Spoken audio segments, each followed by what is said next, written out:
In the past few decades, psychiatric labeling of children has become an extremely widespread phenomenon, with something like 20% of all children receiving a psychiatric diagnosis, according to the CDC statistics that I saw.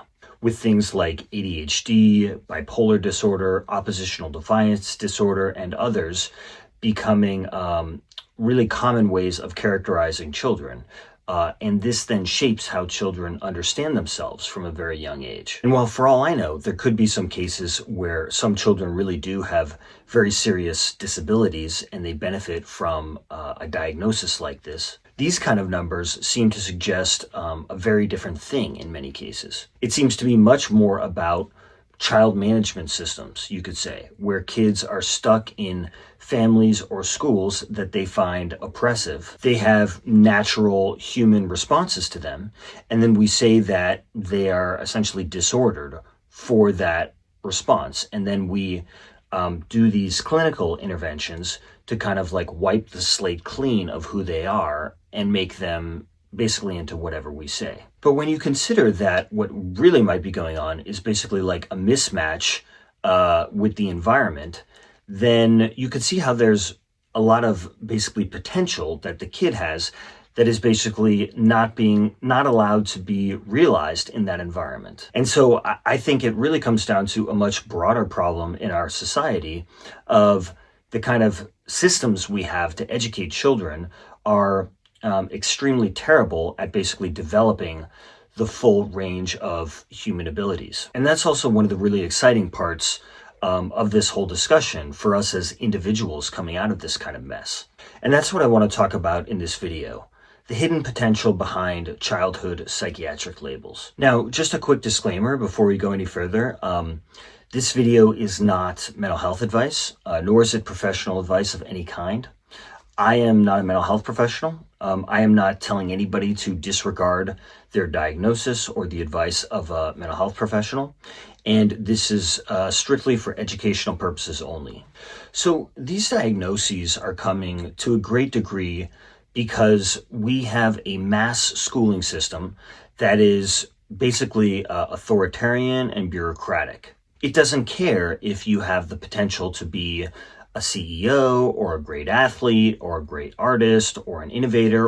It cares about immediate friction between the child and the system, and it is going to use its power over the child to smooth that friction. And so that means that there's all kinds of latent potential in people that isn't getting realized because it doesn't fit in environments that prioritize control and shaping you from the outside in. For the most part, the only things of value to that system are those that are predictable, controllable, and often measurable. So intelligence is only of value when it's predictable. Creativity only valuable when it fits into narrow tasks under anti-creative constraints. Physical potential only valuable when done as part of certain tasks and part of a particular program. Same with relational and interpersonal abilities.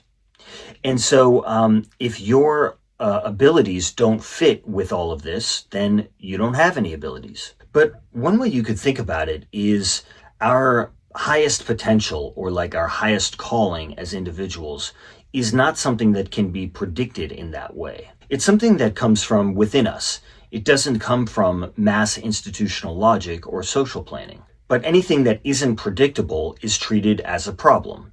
It slows down the throughput of that system. And so what this means for kids, and then ultimately like for our lives, is pretty significant, right? It means that so much of what is going to be most important for us is basically not respected by that system and is often treated with active hostility, let alone any kind of support in helping to like develop and cultivate that, which would be like the real education that we need in many cases. And so the things that often get justified as being about learning or mental health are very often just about maintenance of that system. Sometimes, and I would say very often, at the direct expense of true learning and mental well-being.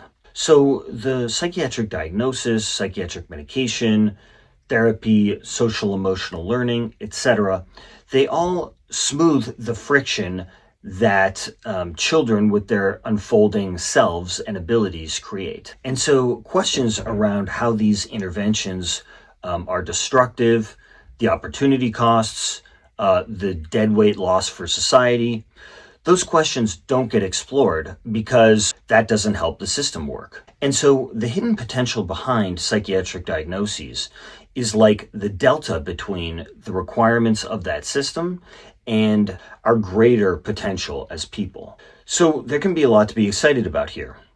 I mean, like for me, looking back on it, and certainly no shade on anybody, I would much rather be one of these so-called behavior problem kids than one of the people that like fits perfectly into that system, because I know everything that is entailed there. Like I no longer have that kind of deficit perspective about myself because I've actually done a lot of the work to grow beyond it. Not that it's about anybody being better than anybody else, but a lot of those differences are good things.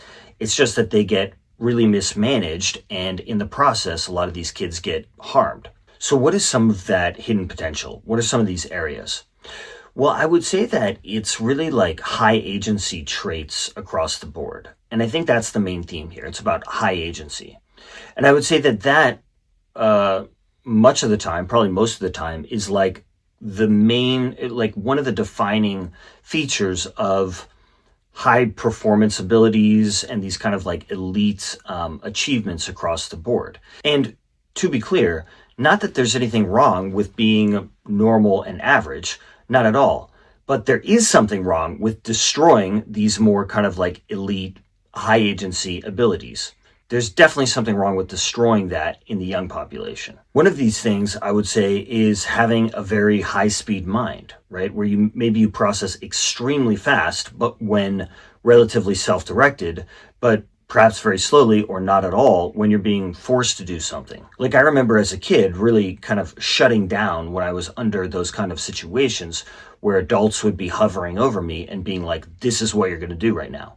I just hated that. And then I hated the fact that I was being judged in terms of my abilities based on how I responded in that kind of scenario. So having that kind of high-speed mind is extremely valuable, obviously, but it doesn't work in an environment that's designed to produce paper pushers, basically. And it's often those kids who get labeled with things like ADHD. Another thing that I would say often gets characterized as being part of a disorder in children is like rapid task switching abilities, where you have an ability to process multiple environmental changes very rapidly. That is pretty valuable if you are a business leader navigating a market crash, if you are a frontline medical professional, or if you're a professional athlete. But it doesn't fit into conventional schooling. In conventional schooling, it's a learning disability. Another thing is related to distractibility. So like a kid labeled with something like ADHD might be scanning the entire room, right? They might be noticing the bird outside. They might be noticing the hum of the lights and the affect of the teacher. But if you look at this from first principles, what is or could that potentially be? It could be something like elite situational awareness if it's cultivated. We've evolved as a species to have those abilities as a tribe. It's pretty damn useful if you are like a hunter-gatherer society. And it's also very useful today, maybe on a Goldman Sachs trading floor, maybe in professional fighting, in the performing arts, in the special forces of the military. And another thing I would say would be a tendency toward impulsivity. So this is a double-edged sword and obviously looks really bad. But what could that be? It could be like, you could say like a bias for action, right? Which is extremely useful in times of crisis, right? Where you need to, pivot, evaluate, and take action very rapidly when other people are still, in committee meetings. So impulsivity implies a lack of self-awareness and like reason around the action you're taking. But at the same time, like what might be buried underneath there could be pretty useful if it is cultivated and supported appropriately. Also, oppositional defiance disorder is a very common diagnosis now. Um, and I think what you have going on there, in many, if not most cases, is you have kids that basically don't tolerate their sovereignty and their autonomy being trampled on, which is the norm in the school system. That's basically how it works. And so that population of people is absolutely essential if we value a free and consensual society.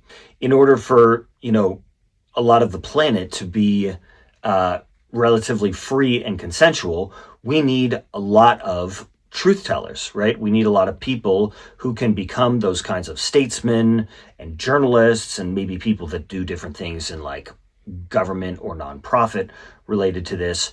So that is an essential type of person that basically gets neutralized in the school system. Not unlike what happened in the Soviet Union with diagnoses like sluggish schizophrenia. Something kids very often get pathologized for is lacking social skills. And obviously, having excellent interpersonal awareness and like relational skills is extremely valuable and important. At the same time, often what's going on there, I would say, is just somebody who values truth over social approval. They don't care if an insight or an idea is unpopular. They just care if it's true. Well, valuable contributions tend to be based on the truth. They aren't just a continuation of the social consensus. And I think probably all of us could benefit from this to some degree, right? Being less focused on social approval and more focused on just what is true and then going from there. But some people certainly have a leg up there, and those people are generally speaking not treated very well in the school system, because the school system and the people who are closely identified with it do not like those people, and they do not like that ability. Another thing I would say is emotional awareness. Some kids who have far greater emotional awareness than your average person are treated like they're disordered by the school system, and they're medicalized, right? And these are often the kids that, are having like supposedly a lot of meltdowns and things like that, right? Because they're more emotionally sensitive. So it makes sense, right? Particularly in an environment that's not attuned, an environment like the school system that is very screwed up in many ways. Some kids are going to be more sensitive to that. And I would say that kind of ability is obviously extremely important in things like the arts, as well as, different like healing fields, different fields that are more about connecting with other people. Now, stepping back here, what happens when kids who have these kinds of latent abilities that don't fit within the school system are met by that system? I would say that we acquire often a lot of like toxic shame. We acquire a lot of wrong, self-limiting beliefs. And I think that's why so often there are a lot of bad outcomes in adulthood for this population, right? For kids that are labeled with these disorders. And this is, I think, kind of one of these points of confusion where there's like a really false paradigm around it, right? So like there's this idea that, if you're labeled with one of these disorders, then you're likely to have a really bad outcome, particularly if you don't like follow what these experts tell you. But I think often what's really going on is you have these kids that don't fit into these really terrible systems, right? Often they're, these are these families that really don't fit with them, not to mention the school system. And so then they get like totally misunderstood and mismanaged.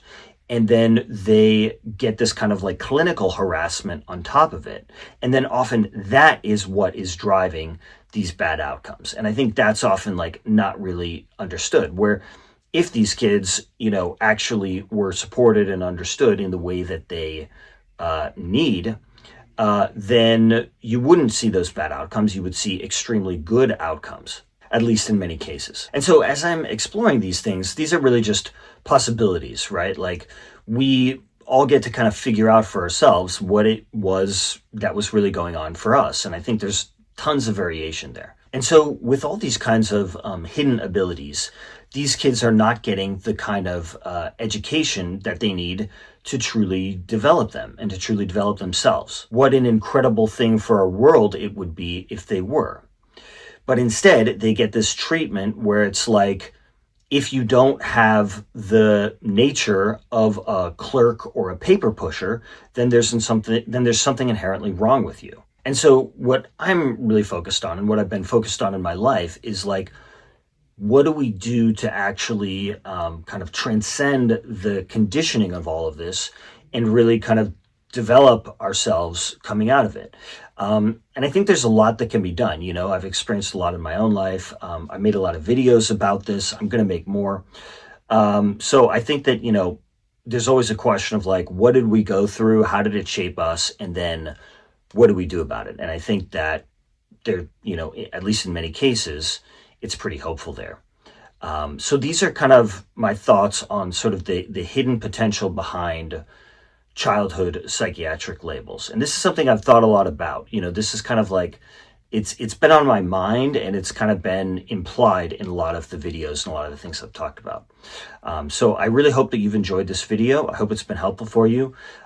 Please share this video with anybody who you think might enjoy it, anybody who you think it might be helpful for. Please also subscribe to the channel if you haven't done so already, because I'm going to have a lot more videos on topics related to this in the future. Thank you for watching this all the way to the end, and I look forward to having you next time.